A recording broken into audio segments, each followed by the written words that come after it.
muy honrado de dar la bienvenida a esta actividad organizada por Funglobe y por el iGlobal en un esfuerzo, ¿no?, de ir reviviendo los diálogos y ese permanente intercambio de ideas que siempre nos ha caracterizado y que hace unos años se ha visto un poco interrumpido producto de la pandemia, pero que estamos ya reviviéndolas y retomándolas y de qué manera lo estamos haciendo, porque contar con la visita de nuestro invitado, del vicerrector de la UOC, de la Universidad Oberta de Cataluña, para hablarnos de políticas de educación, pues la verdad es que eleva el nivel del diálogo que siempre hemos querido mantener sobre esta temática.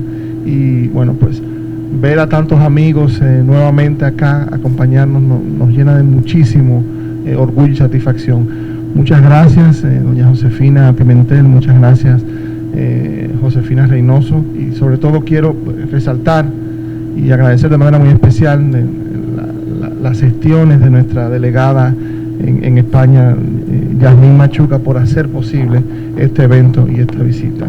Con esto le doy la palabra de inmediato a la rectora del iGlobal, a doña Josefina Pimentel, reiterándoles a todos el agradecimiento por acompañarnos. Gracias, buenos días. Gracias, Marco. Muy buenos días, distinguidos amigos, colegas, educadores, miembros de la Asociación Dominicana de Profesores. Qué bueno que una delegación amplia de ustedes se haya hecho presente en esta mañana. Queremos saludar de una manera muy especial al doctor Carles Cigales, quien es nuestro invitado de honor en esta mañana. Él es licenciado en Filosofía y Ciencias de la Educación por la Universidad de Barcelona y doctor en Psicología por esa misma universidad. Es miembro del Consejo Superior de Evaluación del Sistema Educativo de Cataluña y miembro del Grupo de Trabajo sobre Evaluación de la Calidad de Enseñanzas Online, impulsado por el Ministerio de Ciencia, Innovación y Universidades del Gobierno de España. Es un honor contar con el profesor Cigales, quien ha sido parte del equipo fundacional de la Universidad Abierta de Cataluña, una institución que es líder en investigación y sobre todo con un modelo 100% online. En este sentido, es un modelo que permite una mejora constante en las competencias de los estudiantes, quienes se sitúan en el centro del modelo de aprendizaje que ellos desarrollan. Basan su trabajo en el acompañamiento continuo, la resolución de actividades y colaboración entre estudiantes.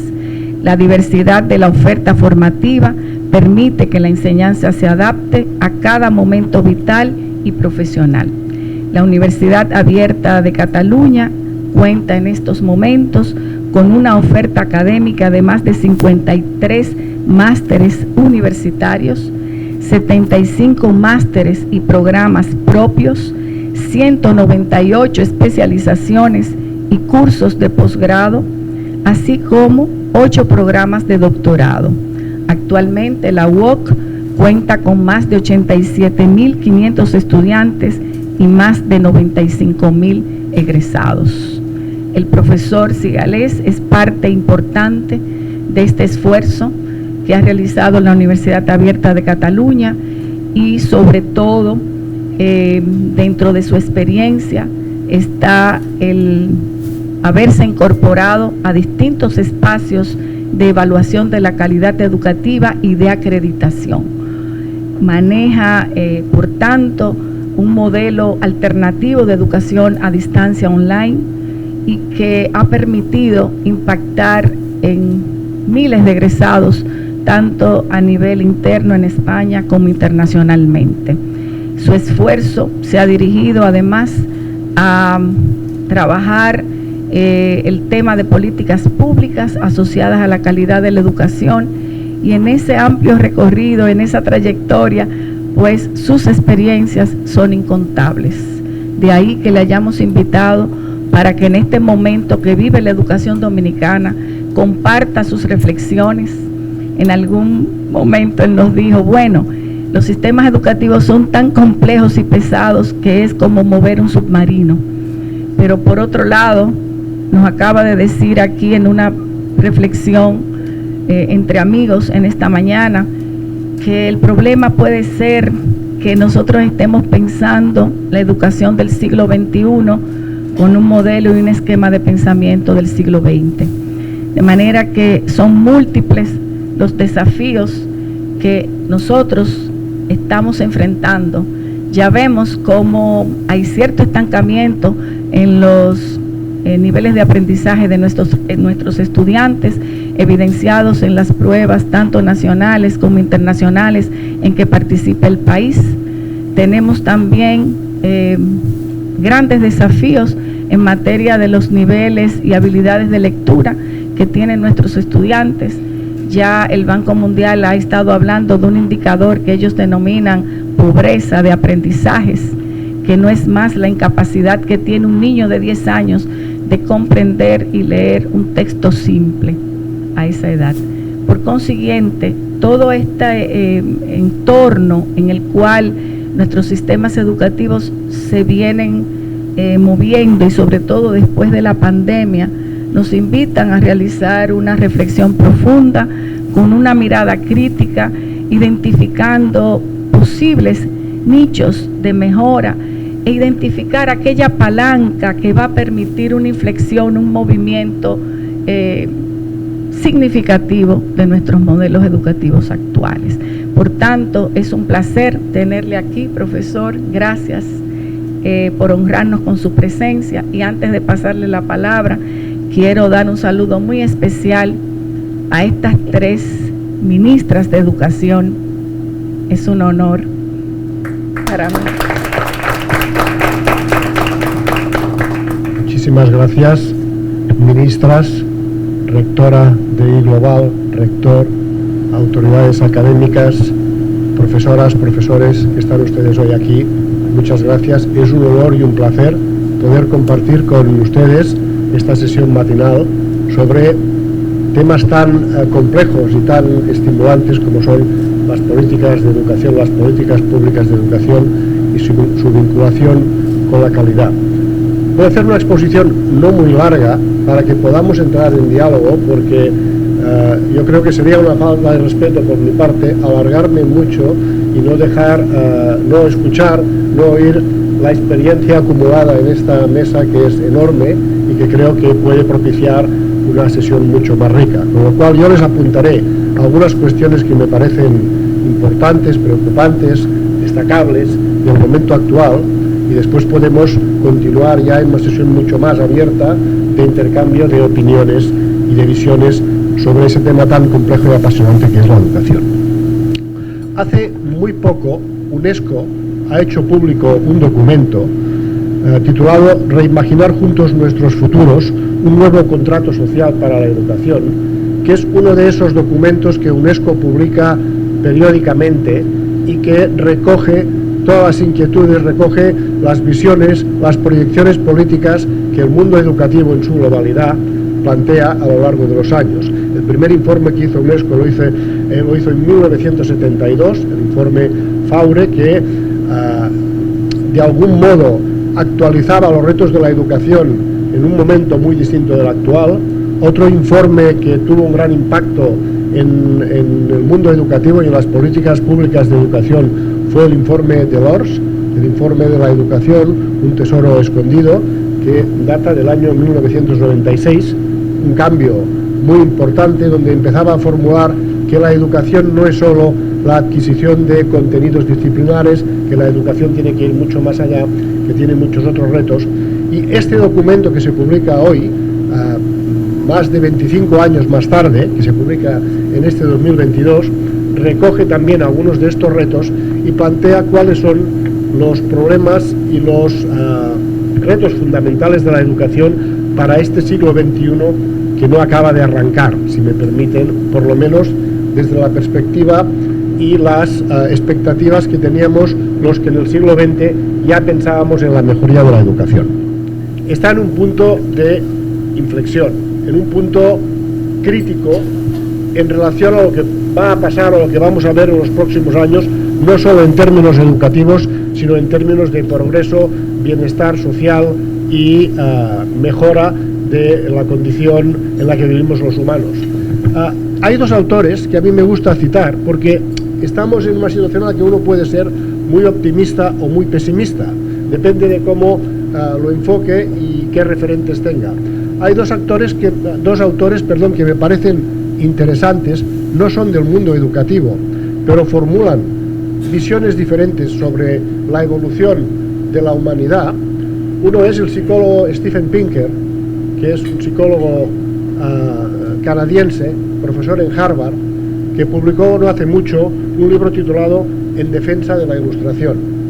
Es un libro que, si tienen ocasión, les recomiendo, porque hace un análisis a fondo, con muchos datos, de cómo progresó la humanidad en su conjunto en los últimos años, y su tesis y su argumento es que, a pesar de lo que parece, la humanidad mejora, la calidad de vida mejora, la violencia disminuye, si se considera en términos planetarios. Puede ser que uno, en su caso o en su país, vea que esto no aplica, pero en realidad, en esta visión global, nos da una visión muy optimista de los avances que la humanidad hemos sido capaces de hacer en los últimos años, en los últimos 100 años, y que globalmente considerados nos proponen un futuro mucho mejor. El análisis que hace el documento plantea algunos retos que a mí me parecen colosales y al mismo tiempo interesantísimos. El primero habla por primera vez del derecho a la educación a lo largo de la vida. Por lo tanto, plantea la educación no como una etapa o una serie de etapas que uno tiene, sobre todo en sus fases iniciales de la vida, para después pasar al sistema productivo y finalmente a la jubilación. Esta idea de dividir la etapa vital en esos tres ámbitos, pues la supera, de algún modo la desmonta y plantea un reto mucho mayor. En la sociedad del conocimiento en la que estamos, en una sociedad en la que la educación y el dominio del conocimiento y de la capacidad de aprender a lo largo de la vida son fundamentales, el derecho a la educación debe de ser un derecho también a lo largo de la vida. El reto es mayúsculo, pero supone un cambio muy importante que ahora trataré de desgranar un poco más. La segunda cuestión, la educación como proyecto público y bien común. No hace mucho leía un informe en el que se explicaba que la educación era el segundo sector de negocios, permítanme, legales en el mundo, que el crecimiento de la actividad educativa estos últimos años ha traído muchísimo a la iniciativa privada, que cada vez más la educación era vista por determinados agentes como un negocio, y que por lo tanto iba a ser un camino que iba a despertar muchas expectativas y muchas iniciativas. Yo no tengo nada contra la iniciativa privada, al contrario, creo que cuando se hace honestamente es un magnífico complemento de la iniciativa pública. Sí que me parece un poco más complejo que alguien intente hacer negocio con la educación, porque normalmente lo que se invierte en el beneficio se desinvierte en la calidad, pero eso es otro tema. Pero en cualquier caso, lo que es importante es que la educación es un bien público y como tal tiene que ser controlado, regulado e impulsado por el sector público, por los gobiernos, por quienes tienen el mandato democrático de impulsar la educación de los países. La tercera cuestión muy importante es la transformación digital. Eso que llamamos transformación digital, y que ha sido la evolución de la incorporación de las tecnologías de la información y la comunicación en todos los sectores sociales, hay que decir que en la educación precisamente es donde ha tardado más en llegar. Otros sectores se transformaron con anterioridad, pero la transformación digital marca un reto y un desafío enorme en el ámbito educativo. ¿Por qué? Porque más allá de la elección de cada sistema educativo, de cada centro educativo, si quiere ser más o menos digital, la población ya lo es, las nuevas generaciones ya lo son. Uno puede quedarse al margen de esa transformación, pero eso tiene consecuencias.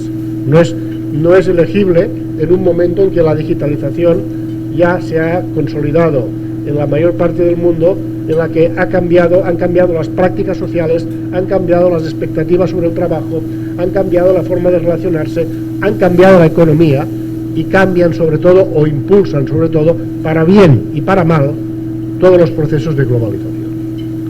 Finalmente, y vinculado a esto que estábamos comentando, el informe también cita el gran reto de la incertidumbre y de la necesidad de un trabajo decente. Y ahí voy a ser más Piketty que Pinker. La evolución del trabajo en el mundo no ha ido paralela con la evolución de la productividad y la generación de la riqueza, como no ha ido paralela la evolución de la educación. Estamos en un momento de la historia en el que las grandes compañías, sobre todo las grandes tecnológicas, ganan mucho más dinero que nunca en la vida, controlan o pueden controlar nuestras vidas mucho más de lo que nos pensamos, y en cambio eso no se trasladó o no se está trasladando suficientemente ni a la educación ni al bienestar de las personas.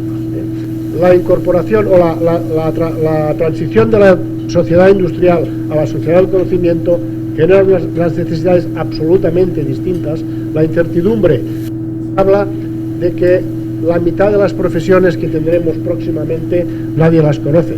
Eso hace años que lo oigo, con lo cual ahora ya tendríamos que estar en una situación en la que no conoceríamos nuestra profesión, pero claro, seguramente es cierto que vamos a un gran nivel de incertidumbre, que vamos a necesitar un gran nivel de flexibilidad para adaptarnos a lo largo de la vida a retos muy distintos, y eso también para la educación es un reto enorme. Y genera una gran confusión, porque a veces nos imaginamos que todo el conocimiento que necesitamos para transitar por la vida en esta época que nos ha tocado vivir debe enseñarse en la escuela en 8 o 10 años, y eso es literalmente imposible. Si nos creemos que la educación es un proceso a lo largo de la vida, tendremos que priorizar y tendremos que identificar aquellos elementos que no dejan nadie atrás en las etapas primeras de la educación.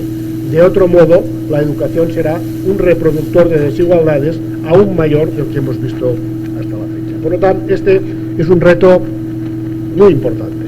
El segundo, yo le llamo la educación sin muros.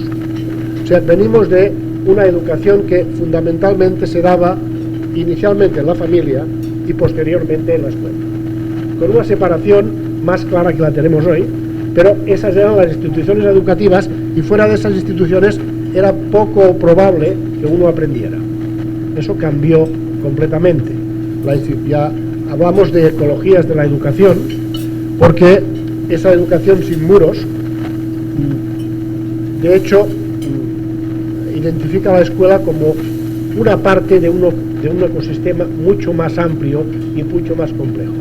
Internet, las relaciones que Internet despliega, el acceso fácil al conocimiento, el papel que juegan otros agentes sociales en la educación no formal, la transformación de la familia como agente educativo, ese es otro tema del que podríamos hablar, generan unas necesidades distintas, pero también un ecosistema muy distinto del que estábamos acostumbrados. Yo digo a veces que la educación es demasiado importante como para dejarla en manos de las escuelas y los educadores. Eso es una ironía, pero al mismo tiempo yo diría, y demasiado importante como para cargarla solo a las espaldas de los maestros y educadores, a los que se les piden milagros cada día, cuando la educación es un proceso muy complejo, muy largo y con muchas variables que intervienen. Con lo cual, es la sociedad en su conjunto, no solo la ministra o el ministro de Educación, quien tiene que tomar conciencia de que si queremos que la educación sea motor de prosperidad, motor de avance, motor de conocimiento, no puede ser solamente una iniciativa política sectorial. Me parece eso también una cuestión crucial de cara al futuro. El papel de las universidades. Yo vengo de una universidad. Las universidades hemos estado durante siglos en nuestra torre de marfil. Es decir, la universidad, templo del conocimiento, donde el profesorado investiga, piensa, avanza, pero después transfiere muy poco a la sociedad todo ese capital que que acumula. Eso ha empezado a cambiar. El impacto social de las universidades es uno de los objetivos claros y prioritarios actualmente, pero aún estamos lejos de estar donde deberíamos estar, con nuestras propuestas de investigación, con nuestra colaboración con el resto del sistema educativo, con nuestra participación en los procesos de formación. La universidad no puede inhibirse de ese reto mayúsculo que es una educación para todos, y si ustedes se fijan, por primera vez, los objetivos de desarrollo sostenible definidos por la ONU de cara al 2030 incluyen la formación universitaria, la formación superior, como un derecho para la inmensa, si no para todos, para la inmensa mayoría de las sociedades, y eso deberá de cambiar las universidades de arriba abajo. Una universidad como la que yo estoy, entiendo que hace una labor interesante en la medida que está incorporando a la formación superior segmentos de la sociedad que sin universidades como la nuestra difícilmente podrían estar en la formación superior, y ese es un reto que todas las universidades deberán de plantearse.